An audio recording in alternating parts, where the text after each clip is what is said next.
There was a man who was completely, desperately in love. Her name was Regine. She loved him back. He proposed. She said yes. And by every account, he adored her for the rest of his life. Never loved anyone else, never stopped thinking about her, left her everything he owned in his will. And he called off the engagement on purpose, deliberately broke both their hearts. Not because he stopped loving her, because he loved her and chose to lose her anyway. Now, most people hear that and think coward or fool or something broken in him. But here's the thing.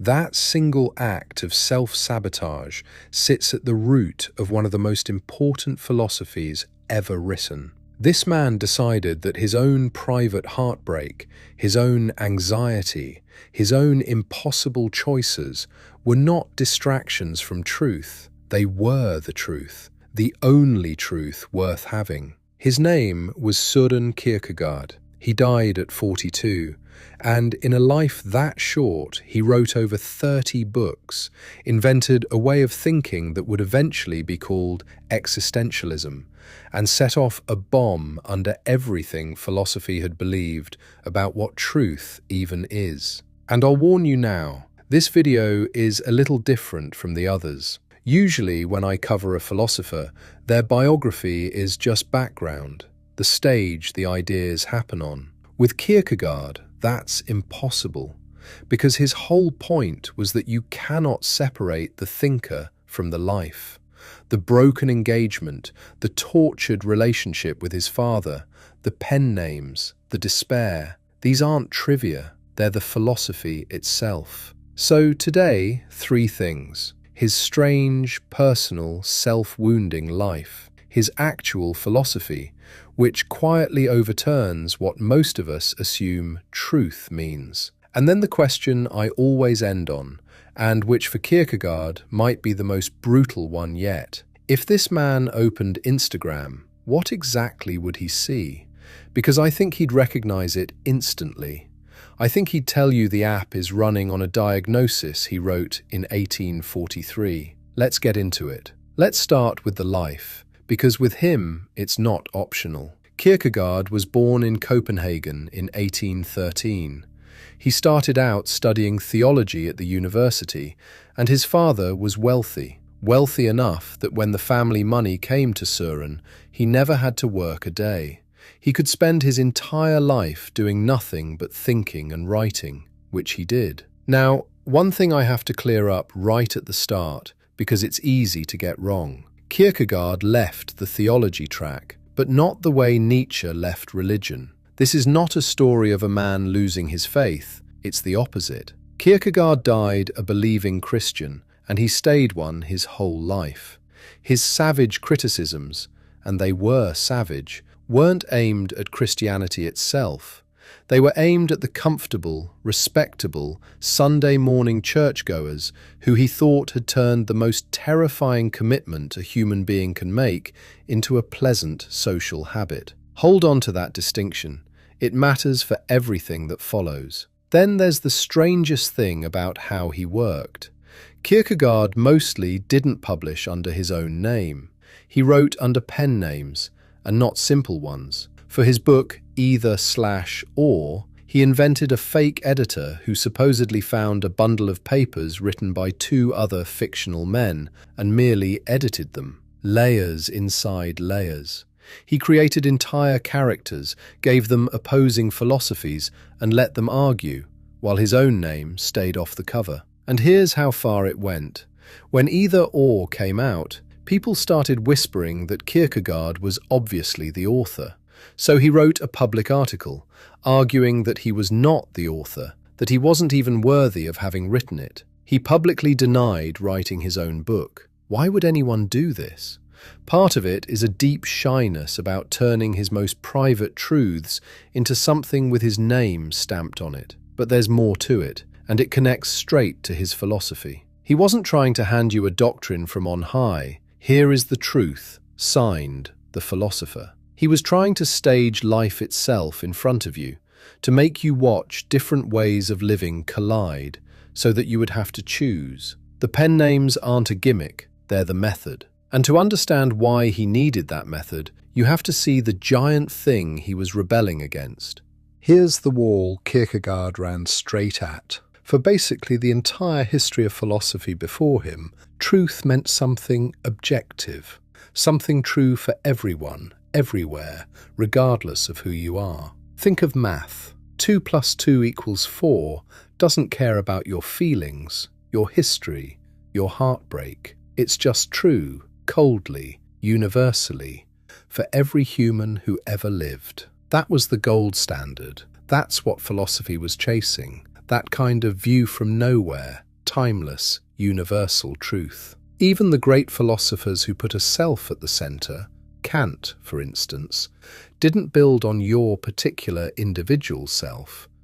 They built on the universal structures that every mind supposedly shares. The specific you, the one with a name and a dead father and a broken engagement, got abstracted away, treated almost as noise to be filtered out on the way to the real, general truth. Kierkegaard looked at all of that and said something that sounds, at first, insane. He said, "Truth is subjectivity. Truth is subjective." Now watch, because this is easy to misread. He is not saying there are no facts or everyone has their own math. He's making a sharper, stranger point. He's saying, fine, you've got your objective universal truths. Congratulations. Now tell me what a single one of them says about how I should live my life. Tell me what 2 + 2 = 4 says about whether I should marry Regina, or whether I should give my life to God,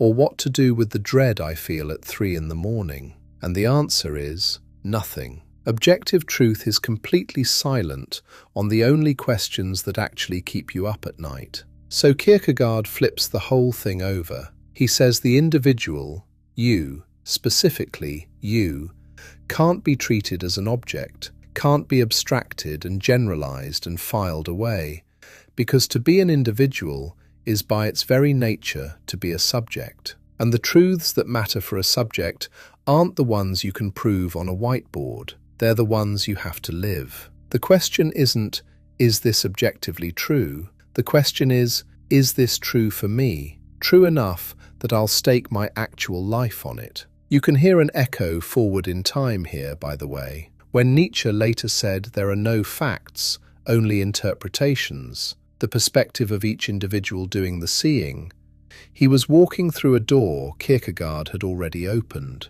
And it opens onto a completely different picture of what a human being even is. Follow what this does to the idea of a person. If truth is something you live rather than something you prove, then a human being is not fundamentally a thinking machine, not a calculator running logical operations, quietly solving for the right answer. Because existence, actual human existence, is not rational in that clean 2 + 2 way. It's shot through with things that can't be reduced to logic: dread, desire, love, despair, the sheer weight of having to choose without ever knowing for sure. Kierkegaard's human being is not a knower, it's a chooser, someone who is constantly thrown into situations, encounters, crises, moments, and who becomes who they are through the choices they make in them. Which means, and this is the part I love,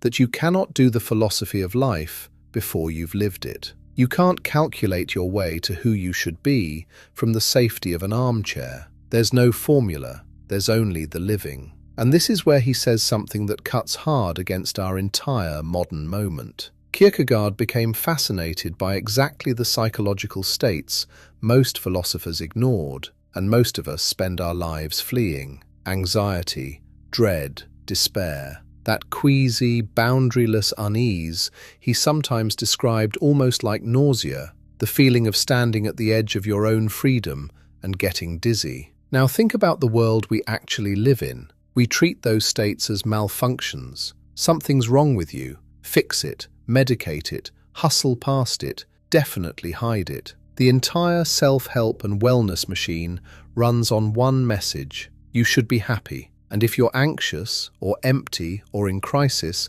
that's a bug to be patched over as fast as possible. And social media pours gasoline on this, everyone performing a permanent highlight reel of contentment, so your own private dread starts to feel like personal failure. Kierkegaard says, "You've got it exactly backwards. That anxiety isn't the malfunction, it's the signal. It's the thing trying to wake you up." I'll be honest with you here, because he'd want me to be. In my own life, the 2 or 3 times I've been most anxious, most genuinely in crisis, those weren't the times I was furthest from myself. Looking back, they were the doorways. Each one came right before I figured out something that actually mattered to me and changed direction because of it. Kierkegaard would say, of course, the dread was doing its job. He'd tell you the anxiety is there because you're free, because you're a self that has to be chosen and hasn't finished choosing yet. You don't feel that vertigo in spite of being human, you feel it because you are one. But, and here's the knife's edge, the anxiety isn't the destination. And this brings us to the darkest, most precise thing he ever wrote. Kierkegaard has a book with one of the great titles in philosophy, The Sickness Unto Death. And the sickness he's naming is despair. But he means something much more specific and much more haunting than ordinary sadness. Here's the structure of it. You come to sense that you have a self you haven't become yet, that there's a you you're supposed to choose, and you know it, and you can't, or you won't. The truly lethal version of the sickness, he says, is this: to know you need to become yourself, to feel that pull, and to be unable to do it. To sit in the despair of not being able to choose the self you know you're meant to be. Sit with how sharp that is. It's not, I'm sad. It's, I can see the person I could become, and there's a locked door between us, and I don't have the key. A huge number of people are living in some version of exactly that room. I have been. Most honest people have been, at least for a while. But here's the crucial turn, the thing that keeps this from being pure bleakness. For Kierkegaard, the whole tragedy of that despair depends on there still being hope, on the fact that you could, in principle, choose yourself. The door isn't bricked over, it's locked, which means it can be opened. The despair and the possibility are 2 sides of the same coin, and that's what makes his philosophy, underneath all the dread, weirdly and stubbornly hopeful. Which raises the obvious question, choose yourself how? Toward what? And that's where he lays out the 3 ways a human being can live. Kierkegaard maps out 3 stages of existence, and it's important. These aren't neat steps where you finish one and graduate to the next. It's messier than that, more like a spiral where each way of living swallows and transforms the one before it. The first he calls the aesthetic life. This is the person living for pleasure, for sensation, for the next desire and the next high. His example is Johannes, the seducer from Either Or, a man who leaps from one romantic conquest to the next, always chasing, never landing. And here's the trap built into it. The aesthetic life cannot satisfy. Because the second you finally get the thing you were chasing, the hit of pleasure evaporates and you're already reaching for the next one. It's a treadmill dressed up as a party. Remember Schopenhauer, the blind, bottomless will that can never be filled? The aesthetic life is that, lived out as a lifestyle. Endless craving, momentary satisfaction, then craving again. And underneath the fun, it quietly rots into despair. The second stage is the ethical life. Here you step up out of pure self-gratification into responsibility. You stop living only for your own appetites and start living for others, with duty, with commitment, conscious that you're part of a society and answerable to the people in it.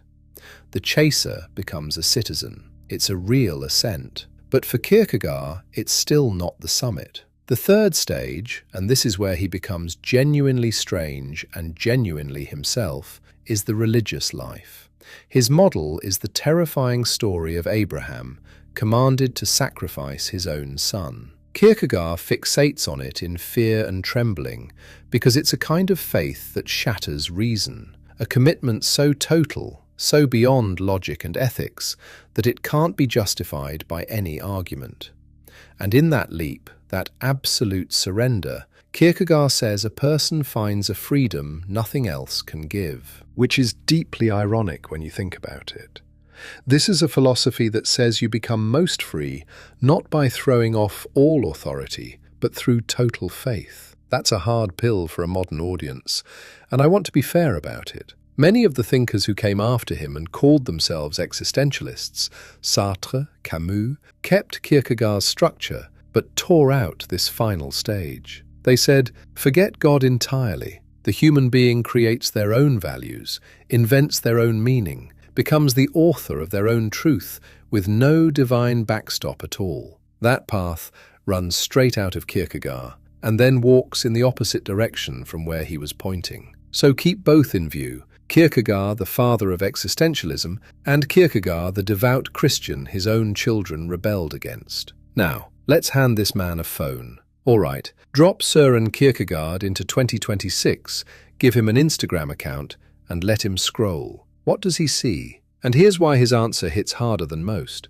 He wouldn't experience the feed as something new and confusing. He'd experience it as something familiar, because he already wrote the anatomy of it, in detail, in 1843. He'd look at that endless scroll and say, I know exactly what this is. This is the aesthetic life, finally turned into a machine. Think about what the feed actually is. It is the pure aesthetic stage, engineered and mass-produced. Every swipe is the next sensation, the next little hit, the next desire lit up and then dropped. You chase the post, you get the flicker of pleasure. It dies in half a second, and your thumb is already moving toward the next one. Kierkegaard described this exact loop, the chase, the momentary satisfaction, the immediate re-emptying, as a trap that looks like fun and is secretly despair. He just described it about a seducer instead of an app. The feed is Johannes with 1 billion users. Same treadmill, same rot underneath. Now with a scroll that literally never ends, so you never even reach the fake finish line. But go deeper, because this is where it gets genuinely uncomfortable. Remember his most countercultural idea, that anxiety and despair are signals, doorways, the things trying to wake you into becoming yourself. Now ask what the feed is for. What is that machine actually built to do? It's built to make sure the signal never gets through. Every time you feel that flicker of unease, that 3 a.m. dread, that quiet sense that there's a self you haven't become, what do? You reach for the phone. And the feed is engineered to be right there, ready, frictionless, an infinite supply of small distractions perfectly designed to smother the exact anxiety Kierkegaard said you needed to sit inside. The wellness culture told you your dread is a bug. Social media handed you the most sophisticated bug suppression device ever built. Together, they've made it almost impossible to do the one thing Kierkegaard said a self requires, to stay in the discomfort long enough for it to change you. The app isn't just wasting your time, it's intercepting the very signal that was supposed to save you from the aesthetic life while keeping you deeper inside it. And then there's the cruelest layer, the performance of it. Everyone on there is curating a life, the highlight reel, the aesthetic grid, the permanent performance of contentment. Kierkegaard would recognize this too, and he'd have a devastating word for it. It's despair wearing makeup. It's people who haven't chosen a self, frantically performing a self for strangers and calling the performance a life. The whole platform is a crowd of individuals fleeing the work of becoming someone by broadcasting the image of already being someone. But let me push against him too, because I don't think he gets the last word, and a fair reading has to admit where his lens goes dark. Kierkegaard was almost allergic to the crowd. For him, the crowd was untruth, the place the individual goes to disappear, to dissolve responsibility into everyone and no one. And a lot of the feed genuinely is that, but not all of it. Sometimes that same crowd is where a person finds the one other individual who makes them feel less alone. Sometimes the platform isn't where a self dissolves, it's where a lonely kid finally encounters someone who helps them choose themselves. Kierkegaard was so focused on the crowd as a trap that he couldn't quite imagine the crowd as, occasionally, a lifeline. That's the blind spot. So the feed proves him devastatingly right about the aesthetic treadmill and the smothering of anxiety, and quietly catches the one thing his suspicion of other people couldn't see. Kierkegaard is a strange one to sit with, because his whole message is that no one, not me, not him, can hand you the answer. He'd refuse to. That was the entire point of the pen names, of staging lives instead of preaching doctrines. He didn't want to give you his truth. He wanted to corner you into finding yours, the one you'd actually stake your life on. So it would be a betrayal of him to end this video by tying it in a bow. But here's what I'll leave you with, and I think it's the most useful thing he offers a person living now. The next time you feel that flicker of anxiety, that quiet dread, that sense that something in your life isn't right, before you reach for the phone to make it disappear, try, just for a minute, to do the opposite. Stay in it, let it speak. Because a man who broke his own heart on purpose, who denied writing his own books, who died at 42 having thought harder about despair than almost anyone before or since, was trying to tell you something that the entire modern world is engineered to drown out. That the anxiety you keep running from might be the one thing trying to lead you home. Next time, I'm putting another thinker through the same test, dropping them into our world, our feeds, our screens, and seeing what survives the fall. Until then, put the phone down and let yourself feel the thing you keep scrolling to avoid.